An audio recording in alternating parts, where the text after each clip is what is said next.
Fala pessoal, aqui é o Fábio da Boston Treinamentos. Neste vídeo vamos fazer uma pequena introdução a troubleshooting de computadores e resolução de problemas em informática. Bem, o que é troubleshooting? Aqui eu tenho uma definição na internet mesmo do que significa troubleshooting em computadores e informática em geral.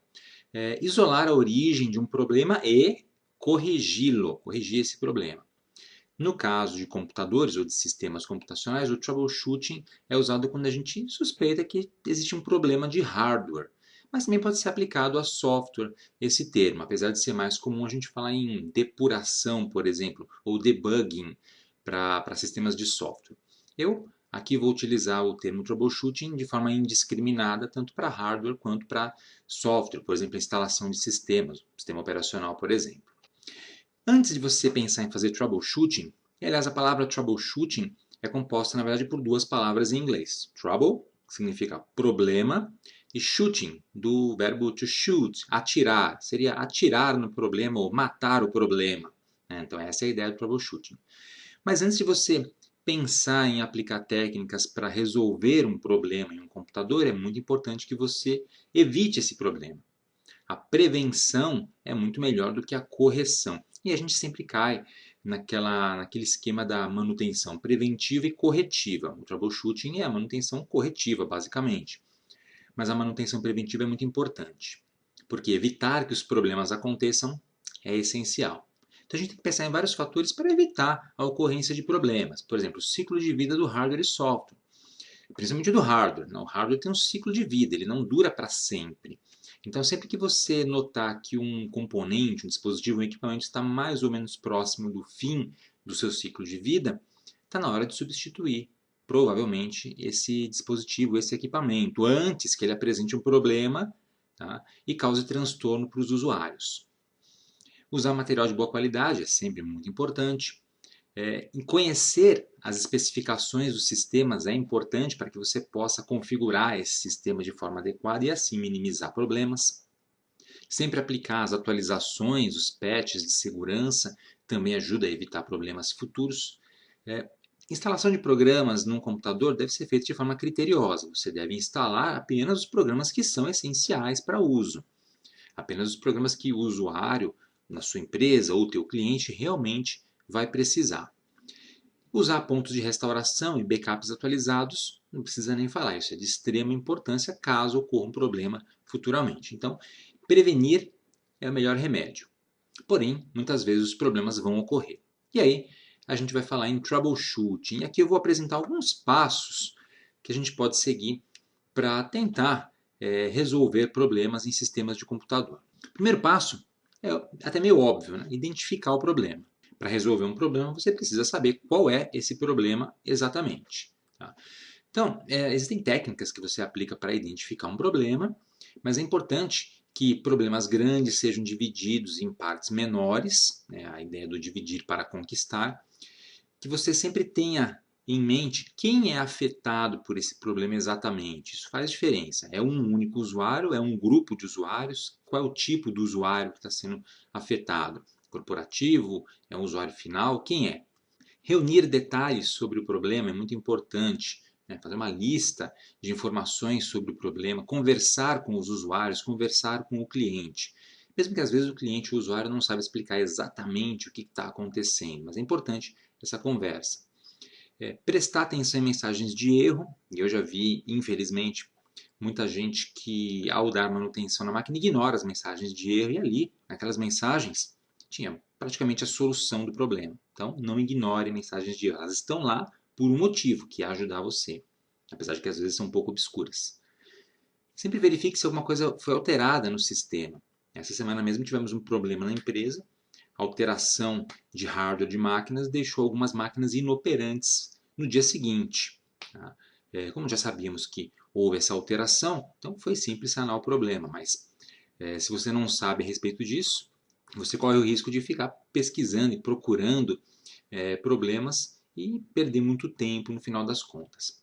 E é sempre muito importante tentar duplicar o problema, ver o problema acontecendo na sua frente. Porque uma coisa é o usuário dizer que tem um problema, outra coisa é o problema se manifestar para você ou para quem vai fazer a manutenção, para quem vai tentar sanar esse problema. Ele tem que se manifestar da mesma forma para você. Então, passo 1, identificar o problema. Passo 2, pesquisar as possíveis ou prováveis causas desse problema. Tá? Então, se na sua empresa tiver um sistema de helpdesk, um sistema de suporte, é possível que haja algum registro já falando daquele problema anterior. Então, consulte isso. Primeira coisa a fazer, vamos ver se esse problema já ocorreu na empresa e se tem algum registro falando a respeito. Se não houver, pesquise em outras bases de conhecimento. Na internet existem várias, tanto públicas quanto privadas. Um fórum mesmo pode ser considerado uma base de conhecimento. Você pode perguntar para amigos profissionais ou colegas de trabalho a respeito. Você já viu esse problema acontecendo? Pode me ajudar aqui? E, em última instância, pesquisar na internet com as mensagens de erro que você vê na tela do seu computador, por exemplo, do equipamento, se for possível visualizar alguma mensagem de erro. Muitas vezes isso também ajuda a resolver o problema de forma muito mais rápida. E aí você estabelece uma teoria que a gente costuma chamar de teoria de causa provável, a provável causa daquele problema. Primeiro você elimina causas muito óbvias, muito simples e que logo de cara parece que causam o problema, mas não causam. Considere problemas que podem afetar o seu sistema, a sua máquina de forma indireta. Por exemplo, às vezes a máquina tem um problema que parece ser causado por um componente, mas na verdade é um outro componente que interfere no funcionamento da máquina. Então, vamos supor, o HD da máquina não está girando. Então, o HD está com problema? Não necessariamente. O problema pode ser causado por um outro componente, como por exemplo a fonte de alimentação, que não está alimentando o HD de forma adequada. Então, é um problema causado de forma indireta. Então, tem que prestar atenção sempre nisso. Estabelecer uma causa que tenha a probabilidade para originar o problema, ou várias causas podem ser, e aí sempre seguir um roteiro pré-planejado para você poder tentar descobrir a causa desse problema em si. E assim, posteriormente, aplicar uma solução. E aí, de posse de uma teoria, de uma possível causa, você tem que testá-la. Então, eu acredito que pelos sintomas, pela forma como o problema se apresenta, o problema seja X, seja o componente X de hardware ou de software. Tem que testar a teoria. Então você vai testar isso. E aí, grande sacada, é sempre testar uma única solução por vez. Ou se você detectar que vários pequenos problemas podem estar ocorrendo ali simultaneamente, sempre tentar sanar um deles por vez. Não tente fazer tudo de uma vez, porque mesmo que você corrija o problema, você não vai saber exatamente qual desses problemas era o principal ou se um deles causava os demais. Então, sempre elimine um probleminha ou teste uma teoria por vez. Anote as que não funcionaram, registre isso. Um dos passos, inclusive, é o passo da documentação. Então, sempre anote o que não funcionou e passe para uma outra teoria, até que você consiga determinar a causa raiz do problema. Veja aqui, conseguir sanar um problema num sistema não é tudo. É importante que você saiba exatamente o que causou aquele problema para que no futuro você consiga combater essa causa de forma mais assertiva, ou até mesmo eliminá-la de vez. Não adianta simplesmente botar um sistema de volta para funcionar sem saber o que deu de errado nesse sistema, o que ocasionou aquilo, porque pode voltar a ocasionar a qualquer instante. Então, determinar a causa raiz do problema é extremamente importante. E aí, olha só que interessante. Suponhamos que a minha teoria é: a fonte do PC deve ser o problema. Então, como é que eu testo isso? Eu uso um roteiro de diagnóstico apropriado para fontes de computador. Aqui eu tenho um pequeno roteiro, na forma de um fluxograma, para a gente poder, a partir de algumas perguntas e testes, verificar se a fonte do PC está causando o problema maior, o problema mais grave de não funcionamento do sistema. Coisa simples do tipo: o PC liga? Sim ou não? Se ele liga, aparece imagem? Sim ou não? E assim por diante, você vai seguindo aqui os passos até tentar chegar aí numa causa específica para poder agir em cima dessa causa. Ah, não, o PC não está ligando. Legal, não está ligando. Tem energia na entrada da fonte? Não tem energia. Pronto, obviamente deve ser algum problema com cabo ou tomada. Então você vai testar isso. Ah, sim, existe energia na entrada. Vamos verificar, chave 110, 220 na posição. Máquinas mais antigas têm chaves 110, 220. Máquinas mais modernas de vários anos para cá, na verdade, são bivolt. Então você vai verificar isso. Conectores em ordem, tá? E assim por diante. Então você vai seguindo um roteiro de diagnóstico, que obviamente não precisa ser esse, você pode fazer o seu próprio roteiro, ou pegar roteiros em livros especializados de manutenção, e aí utilizá-los, né, para tentar fazer o diagnóstico do sistema. Bom, feito isso, próximo passo é, ao descobrir qual é o problema específico, né, que está causando mau funcionamento no equipamento, que pode ser de hardware ou software, estabelecer um plano de ação. Vamos supor, detectei que na verdade não era a fonte, era a placa de vídeo do computador com problema. O que eu faço agora? Você vai estabelecer um plano de ação. Você vai ter um método específico para implementar a solução. Qual vai ser a solução? Trocar a placa de vídeo? É uma solução provavelmente que vai funcionar nesse caso. É legal testar esse plano no ambiente isolado, principalmente quando a solução envolver equipamentos que estão ligados em rede. Né? Então você quer tomar cuidado para que a solução que você vai implementar não cause problemas em outras máquinas da rede, dentro de uma empresa. Tá? Avise os usuários se a solução puder afetá-los. Por exemplo, o problema é no servidor e eu vou precisar desligar o servidor web, por exemplo, ou o proxy da rede, para poder implementar a solução. Claro, os usuários vão ficar sem acesso à intranet ou até mesmo sem acesso à internet, sem acesso externo. Tem que avisar os usuários. Se você não os avisa, eles vão achar que existe um outro problema ocorrendo e vão começar a ligar no suporte, vão começar a abrir chamado, vão começar a ligar para você. Né? Isso vai sobrecarregar e causar mais problemas do que os que já estão ocorrendo. Então notifique todo mundo que possa ser afetado por aquela sua resolução, né? pela ação que você vai tomar. E caso não seja possível executar a solução, você até sabe o que deve ser feito para resolver o problema, mas não tem recursos na hora. Você não tem recursos na tua casa, na casa do cliente ou na empresa mesmo.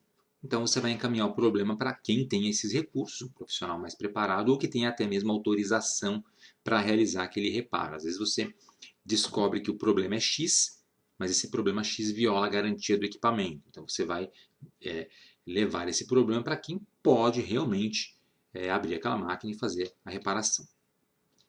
Legal? Na sequência, implementa. Né? Então, beleza, eu tenho meu plano de ação, já sei o que deve ser feito. O que eu vou fazer? Mão na massa. Você vai implementar a tua solução. Antes de implementar a solução, se for possível, backup do sistema e dos dados. Tá? Extremamente importante, não caia na besteira de deixar os dados, principalmente os dados dos usuários desprotegidos. Tem que ter backup, porque se ocorrer algo mais grave, você pode restaurar isso posteriormente. Problemas complexos, sempre ficar muito em cima, monitore o progresso, para garantir que a implementação consiga funcionar até o final, tá?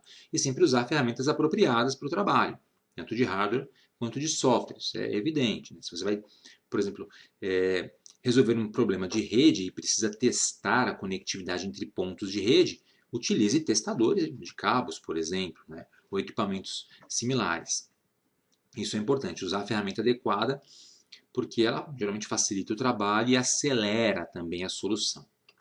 E se não for possível resolver o problema, você tentou implementar a solução e não funcionou, ainda assim, escalar. Escalar significa manda esse problema para uma instância superior. Em empresas de médio e grande porte que tem áreas de suporte técnico, é comum que esse suporte seja dividido em níveis. Tá? Então, suporte nível 1, nível 2, nível 3. Se no seu nível não foi possível conseguir sanar o problema, manda para o nível superior, tá? Que provavelmente vai ter mais recursos para tentar implementar aquela solução. Tá? Você não pode deixar parado o problema porque você não conseguiu resolver, certo? Esse é o passo 6. Conseguiu resolver o problema? Está resolvido? Legal. Verifique se está realmente funcionando o sistema. Tá? Eu já vi várias vezes acontecer de um sistema ou um computador, uma máquina, enfim, ter seu problema sanado na hora, só que não ser testado de forma adequada. E aí, no dia seguinte, a máquina está com um problema de novo ou com outro problema parecido. Então é importante verificar a funcionalidade de forma exaustiva. Tenha certeza de que a solução que você implantou realmente solucionou o problema original, que não foi só um paliativo, por exemplo. Tá? Verifique se novos problemas não foram criados. Aquela coisa do, eu mandei a máquina para você com um problema X, ela voltou com um problema Y. Né? Consertou X, mas voltou com Y. Certo? Se necessário, consulte um especialista, né? Dependendo da complexidade do problema. Olha, especialista, a máquina está consertada, né? O sistema aqui está funcionando, principalmente em software acontece isso. Né? O banco de dados foi restabelecido, mas você pode me dar uma ajuda aqui? Né? Mensagem X que apareceu na tela é normal? A velocidade de acesso está muito lenta, está muito rápida? Como é que está? É assim que deve funcionar o sistema? Sim ou não? Né? Se não for daquela forma, você precisa verificar, porque deve ter algum ajuste para ser feito ainda.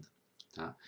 E aí, olha, a gente volta lá para o comecinho do vídeo, né? Configure as medidas preventivas para que esse problema não volte a ocorrer no futuro ou que seja muito difícil que ele venha a ocorrer no futuro, se for apropriado. Tá? Então, a prevenção sempre é de extrema importância. Mesmo depois de uma manutenção corretiva, de um troubleshooting de sistemas, implemente algum tipo de medida preventiva. E, depois de tudo isso, não esqueça de documentar a solução. Né? Tudo que foi feito, todo o processo, documente isso. Guarde em algum lugar, nem que seja num arquivinho de texto dentro do seu computador. Numa empresa que tem sistema de suporte, geralmente tem um software para você fazer esses registros e gerar uma knowledge base, uma base de conhecimento que pode ser consultada posteriormente. Mas é muito importante, independente do sistema que você usar, que você tenha essa solução documentada. Por quê? Se o problema voltar a ocorrer no futuro, você vai consultar essa base de conhecimento e vai lembrar o que foi feito e como deve ser solucionado ou o que causou. Ou outra pessoa que nunca pegou o mesmo problema, né, que nunca se deparou com esse mesmo problema, vai poder consultar essa base e sanar o problema com mais facilidade, né, resolvendo aí para todo mundo. A documentação tem que estar no local de fácil acesso, né, numa intranet, por exemplo, é uma boa ideia, ou num arquivo, numa pasta de rede facilmente acessível e sempre manter atualizada essa documentação. Certo? Então, esses são os passos que eu recomendo nessa ordem para que você consiga efetuar um trabalho de troubleshooting adequado. É fácil fazer isso ou é difícil? Olha, geralmente, problemas que ocorrem em computadores não são extremamente complexos, mas eles podem ser complexos às vezes, vai depender evidentemente do sistema. Em termos de sistemas de hardware, troubleshooting é mais aplicado em hardware esse termo, né? É possível que você tenha que tomar alguma atitude drástica, né? Reinstalar o sistema, formatar disco, trocar um componente danificado que pode ter um custo elevado. Tá? Então, é importante que você siga aqueles passos anteriores, tenha sempre o backup dos dados direitinho guardado, tá? E se for necessário, que faça a escalação do problema para que ele possa ser sanado. Agora, existe um tipo de problema que é bastante difícil de trabalhar, que são os problemas intermitentes. O que é um problema ou uma falha intermitente? É um mau funcionamento que ocorre em intervalos irregulares, geralmente, num dispositivo ou sistema que funciona normalmente em outros momentos. Pode ser causado por vários fatores, às vezes aleatórios e que ocorrem de forma simultânea. Então a falha intermitente é muito complicada. Tá? É um dos tipos de problemas mais difíceis de resolver. Por quê? Porque a falha às vezes ocorre, às vezes não. Você tenta replicar e não consegue. Tá? Não tem um procedimento específico para reproduzir aquele problema. Às vezes está relacionado à sensibilidade térmica dos componentes. Olha que dica interessante. Às vezes, mudanças ou variações bruscas da temperatura fazem com que determinados componentes funcionem de forma inadequada e gerem um problema que em outros momentos não ocorre. E aí é bastante difícil você detectar esse problema. Tá? E aí, para esse tipo de falha, é comum a gente fazer substituição serial e sistemática de componentes. Ou seja, simplesmente trocar peças até tentar encontrar um ponto em que o sistema pare de apresentar falhas. É mais complicado aplicar métodos de troubleshooting, né, ou rotinas de troubleshooting, apesar de ser possível. E às vezes, mesmo quando a gente resolve o problema, não tem garantia de que a gente realmente descobriu a causa raiz, ou seja, o problema ele pode voltar depois. Então, tem que ficar sempre de olho quando ocorrer um problema intermitente em um sistema. Tá? Recomendo às vezes fazer testes de stress nos componentes, testar especificamente HD, testar CPU, processador, testar memória, né, levando ao limite para verificar se esse componente em algum momento apresenta uma falha quando não deveria apresentar. É mais fácil talvez para identificar problemas. Tá? Então, problema intermitente é para a gente ficar de olho. Aqui tem uma lista de problemas comuns, tá? Para a gente encerrar. São problemas de hardware e alguns de software que costumam apresentar-se em computadores e são muito comuns lá nos nossos sistemas de helpdesk, de suporte. Tá? Então, computador travando, internet lenta, sistema operacional fica reiniciando, pendrive não é reconhecido, HD a 100% do uso o tempo todo, isso aí já me aconteceu algumas vezes, provavelmente com vocês também. Erro de disco ou de boot quando inicializa, enfim, existe uma série de problemas comuns para os quais geralmente com a experiência você acaba memorizando e sabendo rapidamente do que se trata e como solucionar o problema, como atacar esse. O que eu gostaria de fazer é gravar alguns vídeos na sequência falando individualmente de cada um desses problemas que estão nessa lista e explicando causas prováveis, os principais sintomas e ideias para resolver esses problemas, soluções sugeridas para eles. Se você acha que é interessante ter um vídeo mostrando e falando a respeito de cada um desses problemas aqui individualizado, deixa nos comentários aqui embaixo, tá? E se você tem outros problemas que você costuma ver na rede da sua empresa, ou na sua casa mesmo, na sua escola, também anota aqui embaixo. Pode ser interessante a gente ter uma lista mais completa e falar a respeito desses problemas posteriormente. Beleza, gente? Bom, para quem quer se aprofundar no assunto montagem e manutenção de computadores, eu recomendo esse livro aqui do Gabriel Torres, lá do Clube do Hardware, Montagem de Micros para Autodidatas, Estudantes e Técnicos. Tá? Eu vou deixar aqui embaixo na descrição do vídeo um link para você adquirir, caso tenha interesse, esse livro no formato digital em preço promocional, muito mais barato do que o livro físico que você compra lá na loja, exatamente com o mesmo conteúdo. Legal, gente? Então, é isso aí. Então é isso aí, pessoal. Espero que vocês tenham gostado desse vídeo. Aproveitem para se inscrever aqui no canal da Boston Treinamento, se vocês não forem inscritos ainda. E se já forem inscritos, cliquem no sininho aqui embaixo para ativar as notificações e assim serem avisados quando tivermos conteúdo novo postado aqui no canal. E se você quiser contribuir com a Boston Treinamentos, torne-se membro do nosso clube de canais. Temos o link aqui embaixo na descrição do vídeo e também o botão Seja Membro do YouTube com as instruções. E não deixe de acessar o nosso website www.bostontreinamentos.com.br, além de nos seguir nas redes sociais, que estão aparecendo aqui em cima. Obrigado e até a próxima!